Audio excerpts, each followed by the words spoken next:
Festival de Toronto já está bombando aqui no Canadá e os 2 primeiros dias do evento trouxeram novidades imperdíveis para um bom cinéfilo. E eu vim trazer para vocês os 5 filmes que eu já consegui assistir desde que esse festival começou. E aí, galerinha do Cinepop, aqui é a Rafa Gomes. Eu estou em Toronto curtindo as principais novidades que chegam aos cinemas em 2019 e algumas das principais promessas do Oscar de 2020. E vim contar para vocês o que eu já conferi na quinta e na sexta-feira, nos dias 5 e 6 de setembro.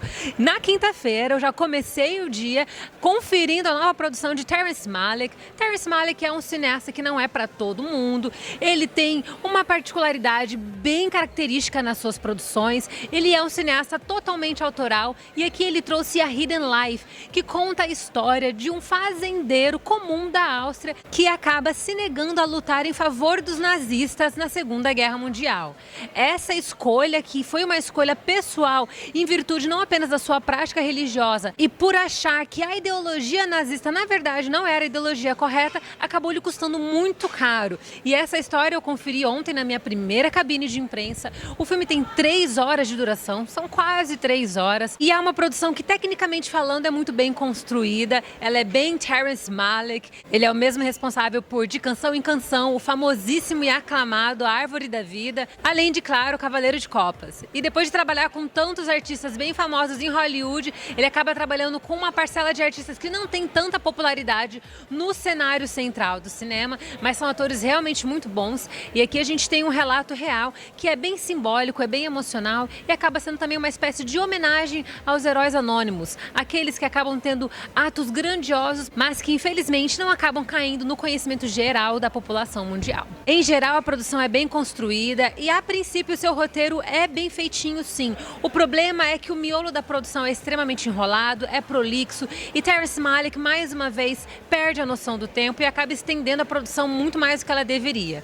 A produção tem uma fotografia maravilhosa, é uma fotografia bem bucólica e eu acho que tem grandes chances de receber algumas indicações técnicas. A direção de Terrence Malick é aquela direção dele bem clássica, é o estilo que tornou ele extremamente popular e ele faz isso muito bem aqui nesse filme, sempre explorando as extremidades, fazendo com que as atuações ganhem um ar ainda maior, que elas possam ser ainda mais exacerbadas, se destacando dentro de toda a narrativa. Além desse filme, no dia 5 de setembro, eu tive a oportunidade de conferir The Lighthouse, O Farol, o aclamadíssimo filme que estreou no Festival de Cannes, que é estrelado por Robert Pattinson e também por Willem Dafoe. A produção, dirigida por Robert Eggers, é um espetáculo visual no ar, é lindíssimo e traz as atuações desses 2 atores no seu auge mais alto, assim. Eles chegaram no pico do trabalho deles e entregaram representações extremamente expressivas, cujas linguagens corporais simplesmente gritam na tela. É um filme que te hipnotiza do começo ao fim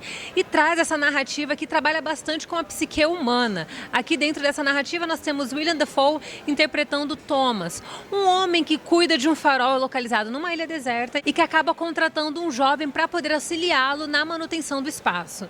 Lá o jovem é logo orientado que ele não pode ter acesso ao farol, o que obviamente vai despertar sua curiosidade ao extremo. E além disso, além dessa curiosidade para saber o que de fato tem naquele farol que parece ser tão hipnotizante, a dinâmica relacional dos dois acaba se complicando cada vez mais, uma vez que eles estão isolados em uma ilha deserta, sem nenhum convívio social, apenas tendo que lidar com seus próprios demônios e com os demônios uns dos outros. E na manhã de sexta-feira eu inaugurei o 2º dia do Festival de Toronto assistindo True History of the Kelly Gang, uma produção estrelada por George McKay, Charlie Hunnam, Russell Crowe e até mesmo Nicholas Hoult. Aqui, George McKay interpreta Ned Kelly, esse fora da lei da vida real que existiu lá no século XIX e que tacou terror na polícia na Austrália colonial. O filme resgata a história desse fora da lei que já morreu há 139 anos atrás e é impressionante como a história dele, que já ganhou outros filmes no passado,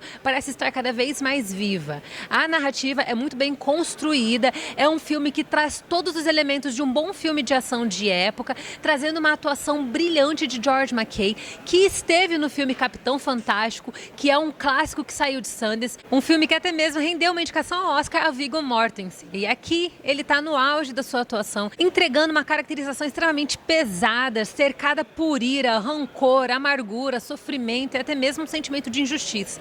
É um filme que vai agradar muito o público geral, justamente porque as suas cenas de ação são muito bem construídas e, além disso, ele é bem híbrido justamente porque encanta os críticos, justamente por sua parte conceitual e mais estética. O clímax da produção foi uma das coisas que eu mais amei, porque visualmente falando é um espetáculo belíssimo, totalmente simbólico, que une a bela atuação e expressividade de George McKay com uma estética maravilhosa da direção de Justin Kurzel, que é o responsável pela produção. Além disso, eu assisti The Personal History of David Copperfield, que é a adaptação homônima do livro do clássico escritor Charles Dickens. A produção tem um elenco de peso mesmo, liderado por Dev Patel, que é um amorzinho, eu adoro Dev Patel. E além disso, traz Tilda Swinton, que tá maravilhosa, extremamente divertida, um pouco mais caricata. Ela normalmente sempre assume papéis que são extremamente caricatos, e aqui ela repete isso também. Além disso, nós temos Hugh Laurie,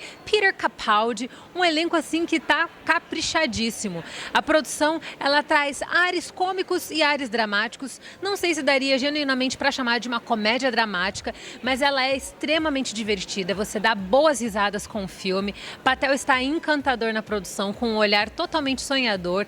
O figurino do filme é lindíssimo. Eu acho que a produção consegue uma indicação ao Oscar de melhor figurino e melhor design de produção.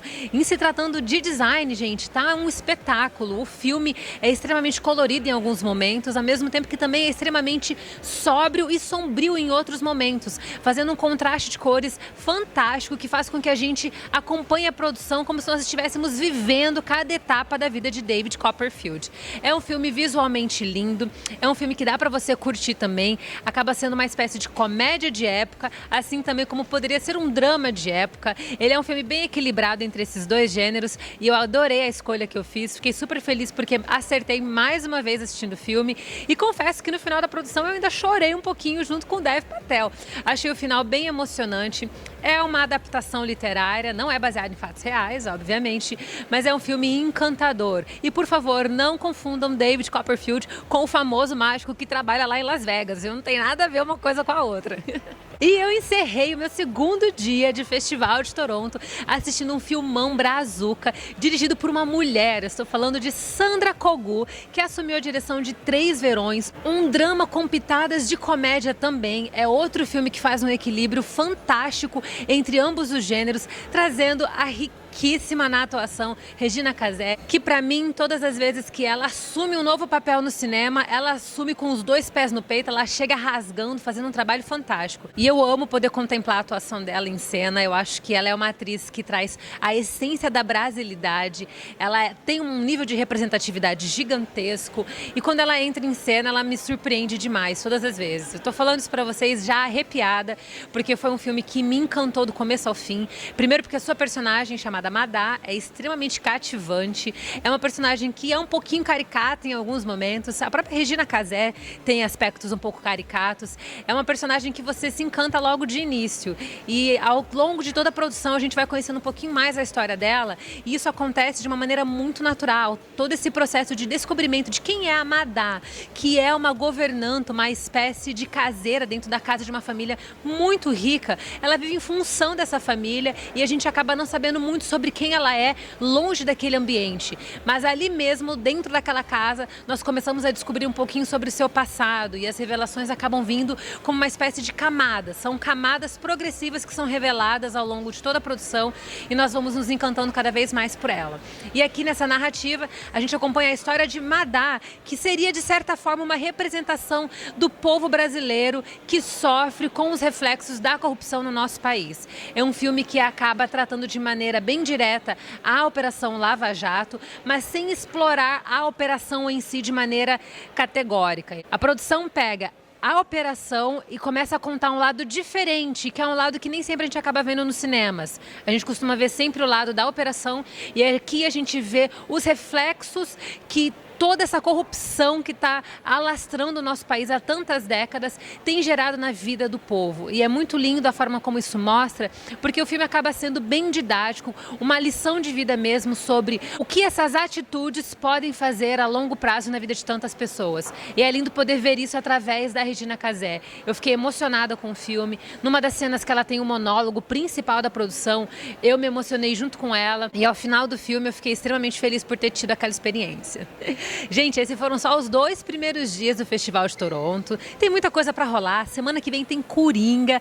Eu não aguento mais esperar por esse filme. Depois de tudo que rolou no Festival de Veneza, eu preciso assistir essa produção e trazer pra vocês em primeira mão. Mas continue me acompanhando, porque o festival está apenas começando. Tem muita coisa pra rolar e eu estou lá no Instagram atualizando vocês quase que de hora em hora sobre tudo que está acontecendo aqui. Não esquece de acompanhar a gente lá no Cinepop, no @CinepopCinema lá no Instagram. E além disso, lá no meu Instagram pessoal, no @Rafa Gomes. Tô compartilhando tudo que tá acontecendo ali também e trazendo algumas coisinhas particulares para vocês relacionadas a essa cidade maravilhosa que é Toronto. Continue me acompanhando aqui no Cinepop, eu sou a Rafa Gomes. Eu fico por aqui, mas eu ainda não saí de Toronto. A vida segue aqui até o dia 15 de setembro e até lá vamos falar muito sobre cinema ainda e principalmente sobre as apostas do Oscar 2020. Beijo para todo mundo e até a próxima!